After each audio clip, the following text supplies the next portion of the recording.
welcome to this new course on properties of materials, which is essentially third part of this nature and properties of material series. And in this course, so let me just give you some brief statistics of the course. So it's a 20-hour course, which means you will have essentially half an hour lecture modules, and you will have 40 of them. So they will constitute total of 20-hour lecturing. And my name is Ashish Garg. So, and I am a professor at Department of Material Science and Engineering at IIT Kanpur. There are two TAs which are assigned to this course. So, TAs will handle the course portal, and they will respond to any queries that you might have. However, if you need to contact me, you can email me on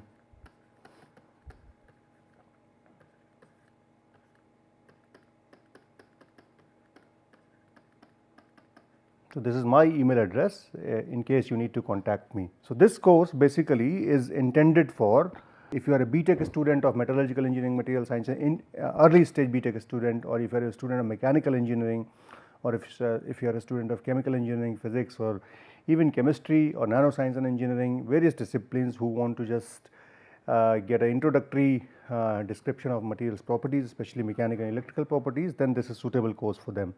So essentially it's an undergraduate level, very preliminary course, just giving you a basic introduction of materials properties with regard to their functionality. So let me just give you a brief description of the outline of the course. So in this course we will begin with,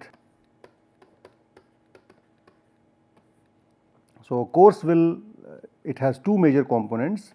So the first part of the course will talk about mechanical behavior of materials,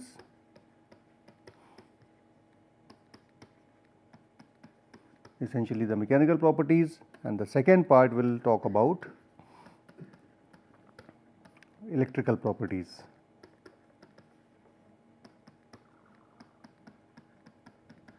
And this first part will last for nearly 4 weeks. So this is 4 weeks of mechanical properties, and then we have 4 weeks of electrical properties. So coming to mechanical properties,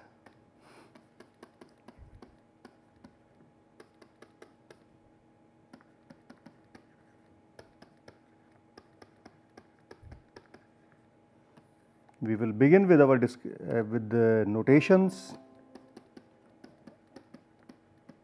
So essentially what are the major notations, and then we will talk about the notations as well as some background. So background in terms of differences in behavior of materials and so on and so forth. And then we will talk about elastic properties. So notations, background, and I can also add basic like general mechanical properties that you encounter in various applications. So you see various applications on day-to-day basis. So what is the relevance of mechanical properties, those applications, just to give you a brief idea. So once we do that background stuff, after that we will move on to what we call as elastic properties. In this elastic properties we'll look at basically, we'll look at the atomic basis of elastic properties, we will look at anisotropy, and then we will look at anelasticity. So these are topics that we will cover under elastic properties, and so this will generally constitute nearly 1 week of lecturing, and after that we will move on to get plastic deformation.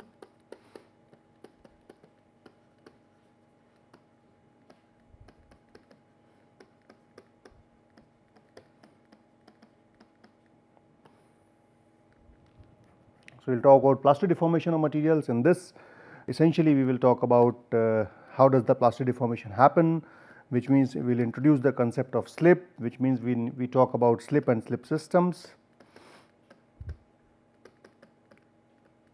and then we also invoke the concept of what we call as resolved shear stress. Okay. And then, so this will take roughly week 2, and then we will move on to week 3, where we will talk about plastic deformation and details. So, we will look at deformation mechanisms,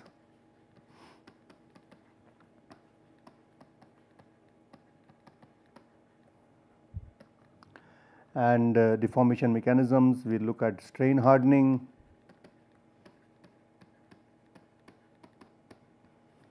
we will look at role of dislocations,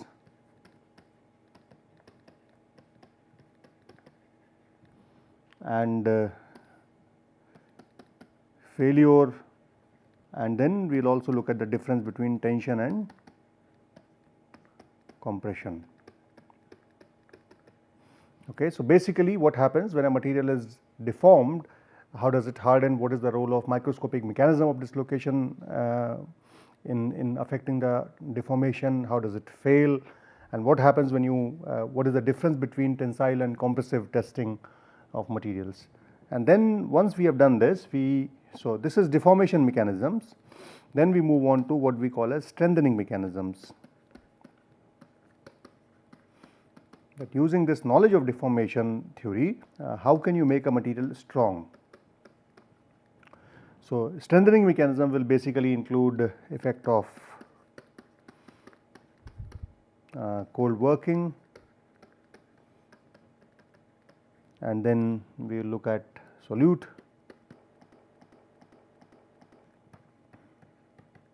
hardening, what happens when you add some element to a material, then we will look at precipitation hardening,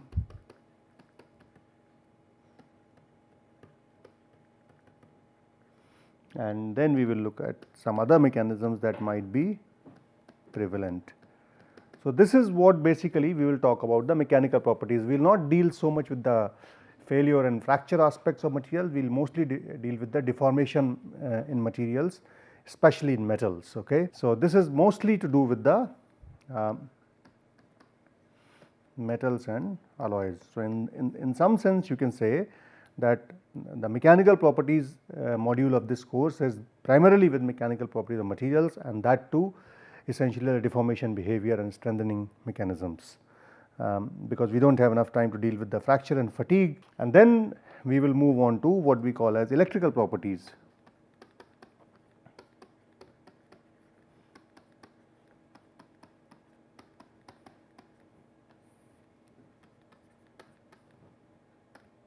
So, in electrical properties we will start with metals. So, in metals we will first begin with the Drude theory, and then we will do some analysis in terms of specific heat calculation or specific heat derivation, and then we will look at what is the electrical conductivity of metals, more sort of acceptable theories. Once we understand this metals part, we will move on to semiconductors, and this requires us to introduce bands. So, we will go to band theory. In the band theory, we will do elementary quantum mechanics. We will not get into details of it, we will just introduce elementary quantum mechanics.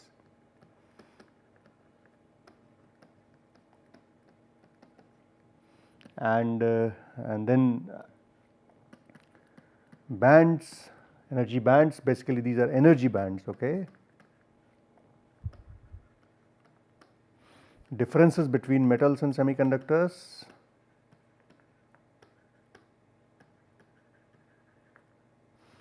various types of materials, essentially metals, semiconductors and insulators. And then we will look at, so once we have done that, we will be able to move on to what we call as semiconductors.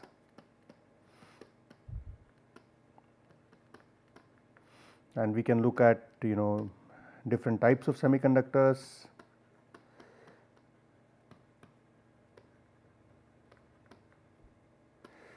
and then transport in semiconductors.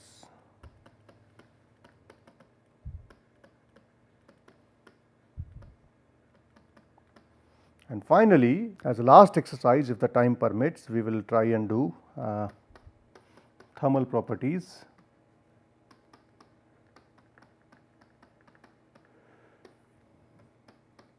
if time permits. So, in this thermal properties, we will try and look at stuff like heat capacity, and thermal expansion,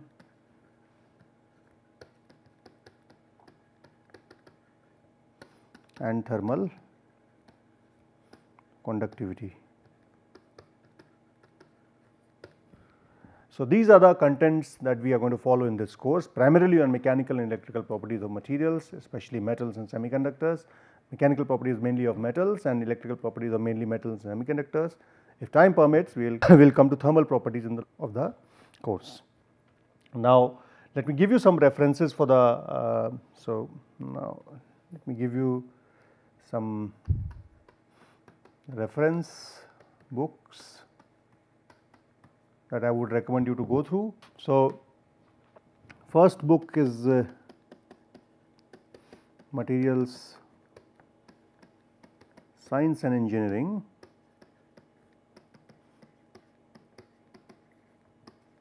by V. Raghavan.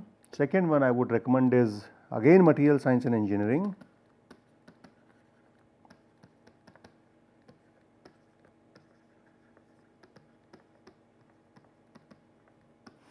by W. D. Callister. And then more specific and better books I would recommend. One is so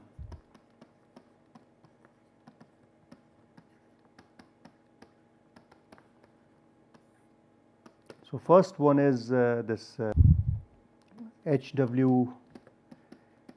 Hayden, W. G. Moffat, and J. W. Wolf, who have written this marvelous 4-volume set out of this mechanical behavior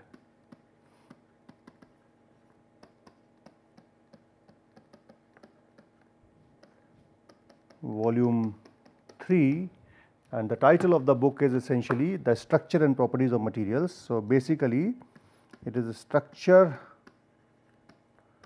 and properties of materials, essentially volume 3. It is an excellent book. If you can get it, I think I would strongly recommend you to go through it. And then second one, you can read the 4th volume, which is L. F.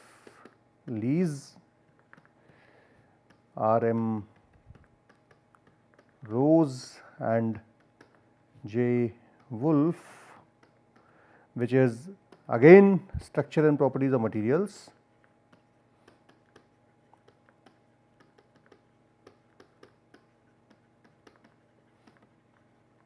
Volume 4, and this is Electronic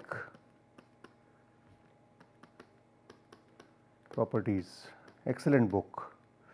We'll go through these two books for the sake of this course especially. The first two are more generic in nature, these are more specific in nature. So, these are actually I would say the recommended books. I would suggest you go through them. And then there is another one which is very nice book, especially in terms of thermal properties and electrical properties, is A. Guinea and R. Julian, The Solid State. It is again a good book. If you can get hold of it, this is a very nice book, especially for electrical and thermal properties of materials. So, this is what the outline of the course is. Now, let us go through a brief sort of walk through why do we want to do this course. Now, the reason why we want to do this course is because properties of materials are related to the applications that we see in daily life.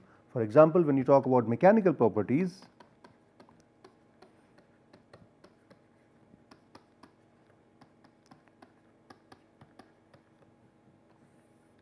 so we have variety of applications around us. For example, if you look at something called as bridge,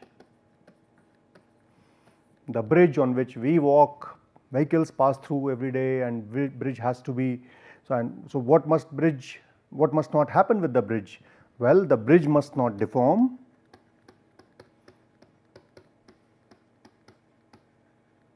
bridge must not fail,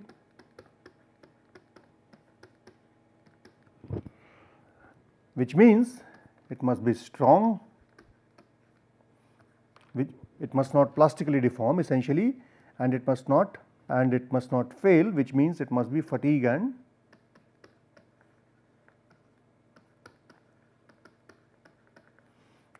failure resistant. Fatigue meaning because there is a continuous variable loading, which means sometimes the load is high, sometimes the load is low, and load is of varying nature as a result, which is called as cyclic loading, and as a result this is called as fatigue loading. And then failure because of shocks, it might impact loading is also there. So, both cyclic as well as impact loading are there, that is why we talk about fatigue and failure. So, what it must have? Basically, it is going to be defined by properties such as it must have high strength, and in case of strength, generally we talk about tensile strength or yield strength, and we will see what these terms are as we go through the course. So, these are certain terms. Similarly, when we talk about these failure properties, we are talking about fatigue and fracture. So, we are talking about fatigue limit and talking about fracture limit or failure limit. Now, fatigue and fracture we are not going to discuss in this course, so we will keep them out of it, but basically they are, fatigue is because of cyclic loading,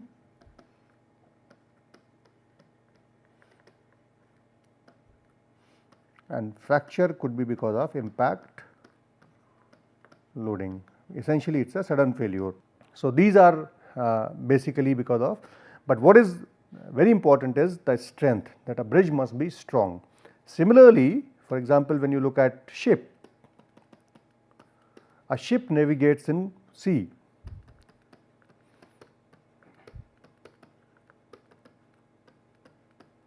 Sea could be warm or cold.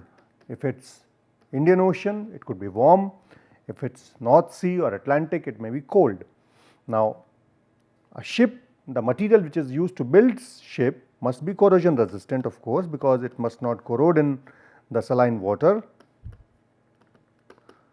but at the same time it must be strong because it undergoes collisions with icebergs and other things. So, it must have high strength, and also ships are heavy, they have to carry a lot of loads. It must have high strength. At the same time, it must also be fracture resistant, especially at lower temperatures, such as when it goes to North Sea or Atlantic. You must have seen the movie Titanic, where Titanic underwent the fracture because of lower temperatures. So, it must be fracture resistant. So, it must have high strength for these applications as well as high fracture resistance. So, this is the importance of mechanical properties in these applications. Now, coming closer, now you can see within your body itself we have bone. Okay. Now, bone, if you look at the bone, hand bone or your leg bone, the bone must be, it must not be very heavy. So, it must be light. Okay. But at the same time it must be stiff, the bone must not deform, which means it must have what we call as, it must not deform, by which we mean is that it must have high yield strength. There is a term called as yielding. Yield means give way, okay, that, or buckle. It must not buckle, it must not plastically deform, it should remain it should retain its shape. So it must be stiff, it must not deform, it must not easily deform, and so we will see what yield strength is. Similarly, bone must be strong, bone must not also easily fracture. Now if you look at teeth, teeth must also be strong. So we have a lot of these advertisements from Colgate and stuff like that, they say strong teeth. Basically by strong teeth we mean the teeth must not deform while we are chewing the food or biting anything. Similarly, they must be also hard. Only because they are hard and wear resistant,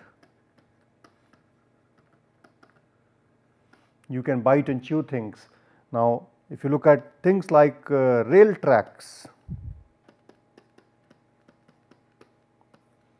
rail tracks must be strong, they should not deform, okay, which means they must have high strength. So basically here we are talking about high strength, and we will see what kind of strength do we mean.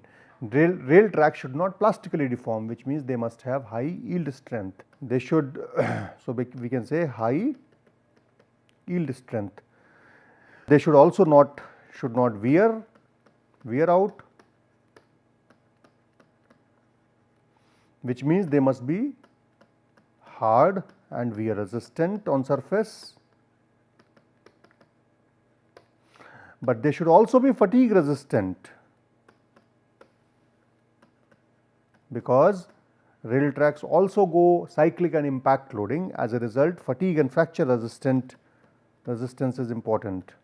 So they have to have high yield strength, they should have high hardness and high wear resistance, but at the same time they should also have high fracture resistance and high fatigue resistance, and some of these properties can be quite contradictory or quite counterproductive to each other. As a result, we have to balance out these properties in a given material. So these are certain examples which demonstrate what kind of properties, mechanical properties we are expecting in different materials.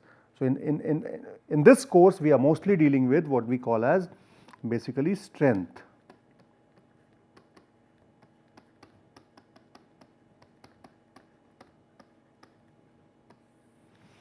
So we are talking about the strength of material. Strength of material is basically a measure of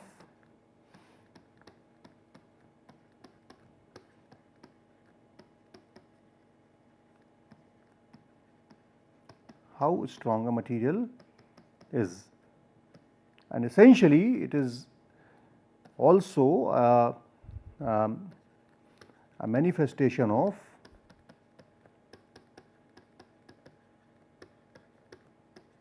bond strength. So to know about the bond strength, you need to do course number 1, which is on structure of materials. So that is where we talked about the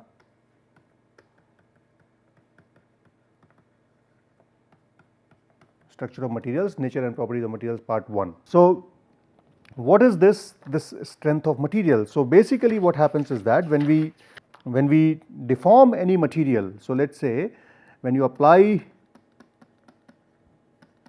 load to a material,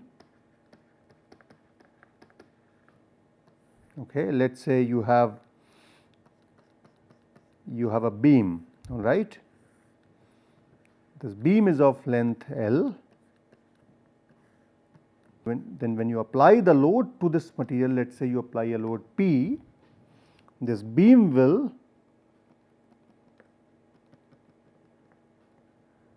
get elongated a little bit and its area will, cross sectional area will reduce. So this is, so the black one is it has a length L naught and it has an area which is, let us say cross sectional area is A naught, that is before the deformation. So L naught, A naught is before the deformation. Okay. Once you apply the load, it takes a length LF and area, so it will have an area AF and length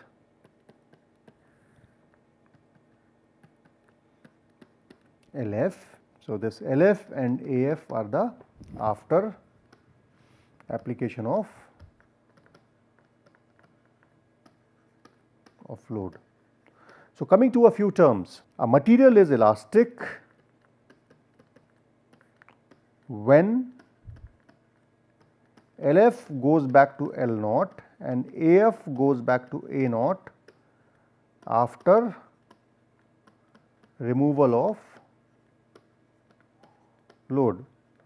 So, you might have seen that in clothes we use this elastic, okay, and you can see that when you stretch them, they stretch longer when you apply load, for example rubber or any other polymer, and when you release the load they get back to proper their initial dimensions. So, basically elastic material will be material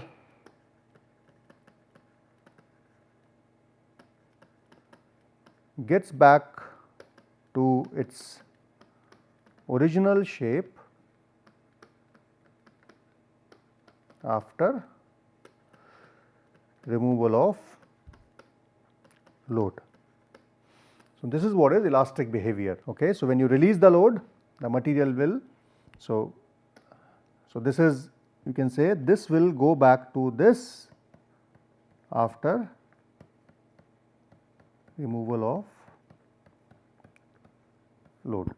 Okay. Now, what happens when the material does not, so you might have other situation in which you have this beam with length L naught, area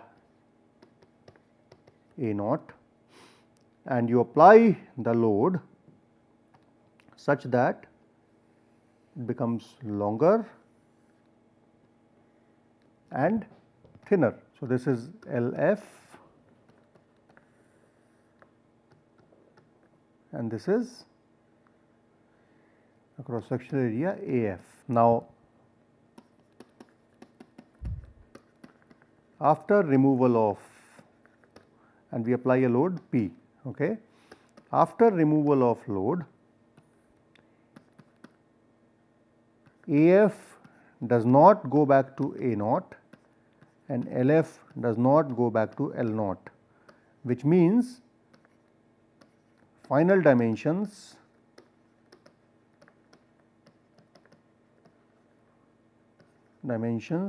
are not the same as initial after removal of load. This is called as what we call as a plastic behavior. Material has undergone what we call as a plastic deformation. Plastic means it has gone some deformation in it. So, there will be some initial deformation which is elastic in nature, but beyond that it has gone a deformation which is called as plastic, or we can say a permanent deformation. Okay. So, material does not come back to its original dimension, its size, it changes and it does not get back to its original one upon removal of load.